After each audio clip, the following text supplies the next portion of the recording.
There's a generation that almost no one talks about, not because they're small, not because they're unimportant, but because they prefer it that way. Generation X, born between 1965 and 1980. They're your manager who never talks about themselves, your parent who seems emotionally distant but somehow always shows up when it matters, the person who built the early internet but has 3 photos on Instagram from 2015. And here's what most people miss. Their silence isn't apathy, it's strategy, because Gen X learned early that the world doesn't care how you feel. It only cares what you can handle. Let's start with what shaped them. Because Gen X was raised by a very specific kind of neglect. Not the dramatic kind, the functional kind. They were the first latchkey generation on a massive scale. If you don't know what that means, picture this. It's 1979. You're 9 years old. You come home from school to an empty house. Both parents are working. No cell phones, no security cameras, no way for anyone to check if you made it home safely. You let yourself in with the key hanging around your neck.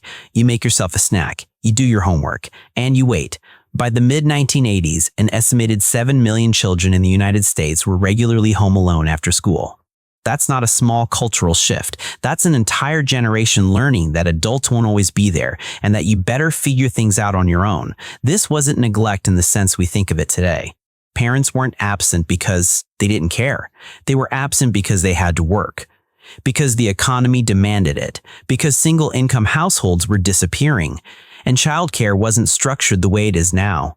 So Gen X kids came home to silence, to responsibility, to the understanding that no one was coming to save them if something went wrong, and that did something to their psychology. It built self-reliance.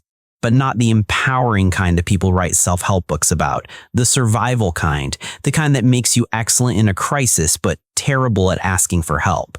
Psychologically, this created what researchers call an internal locus of control, the belief that outcomes depend on your own actions, not external circumstances, which sounds good on paper. But in practice, it means Gen X blames themselves when things go wrong, even when the system failed them.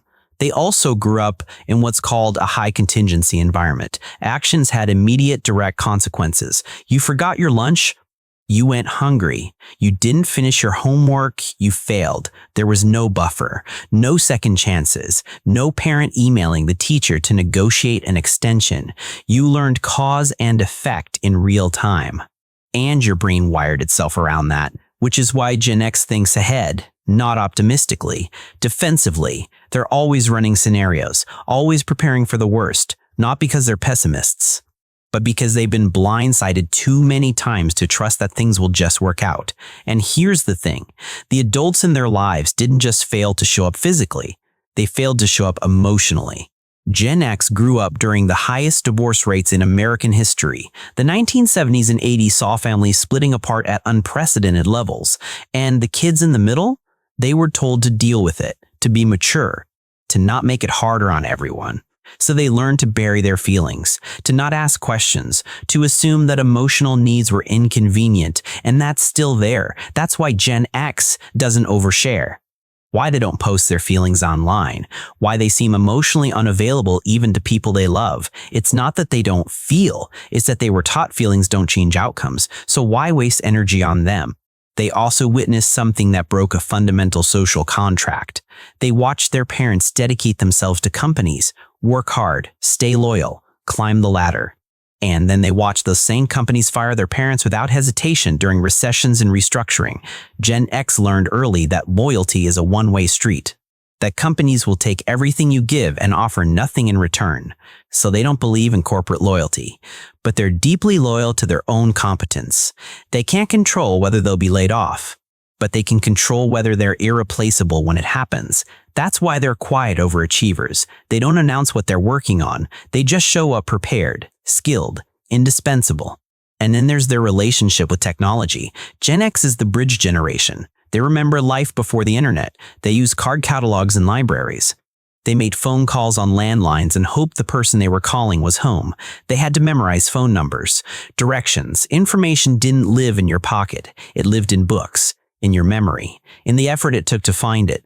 But they also built the internet.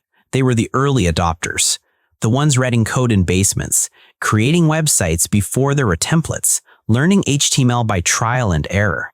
They're digitally fluent, but they're not digitally dependent. And that's a crucial difference, because Gen X understands that technology is a tool, not an identity.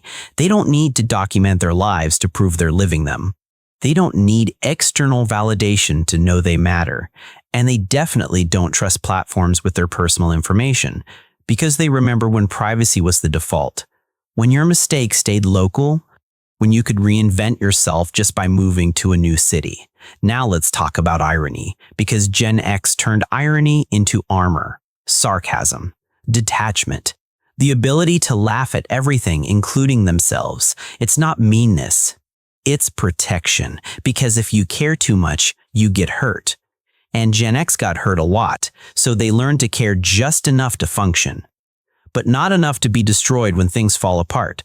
They grew up during the Cold War, with the constant, low-level threat of nuclear annihilation. They did duck-and-cover drills in school, as if hiding under a desk would save them from a nuclear bomb.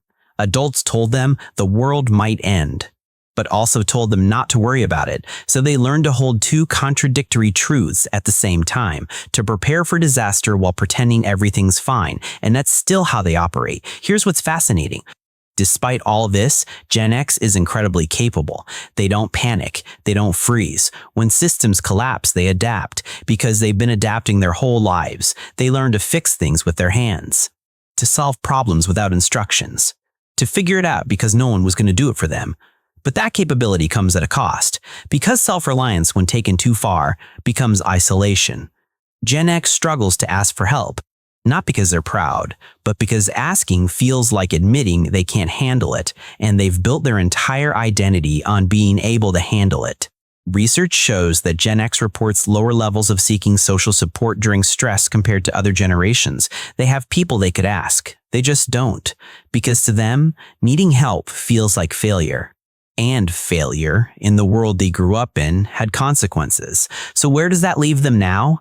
Gen X is in their 40s and 50s. They're leading companies, raising teenagers, caring for aging parents, and they're doing it all quietly, without complaining, without asking for recognition, because that's what they do. They show up, they handle it, they expect nothing in return, and maybe that's why they're so misunderstood. Because in a world that rewards visibility, Gen X remains invisible by choice. They're not on TikTok. They're not posting their thoughts on Twitter. They're not building personal brands. They're just working, surviving, quietly holding things together while everyone else talks about holding things together.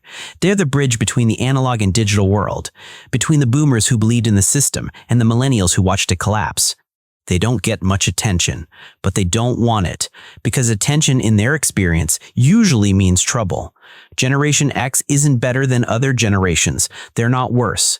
They're just different, shaped by a specific moment in history, when the world was changing faster than anyone could process, when kids were expected to raise themselves, when loyalty was punished and self-reliance was the only option.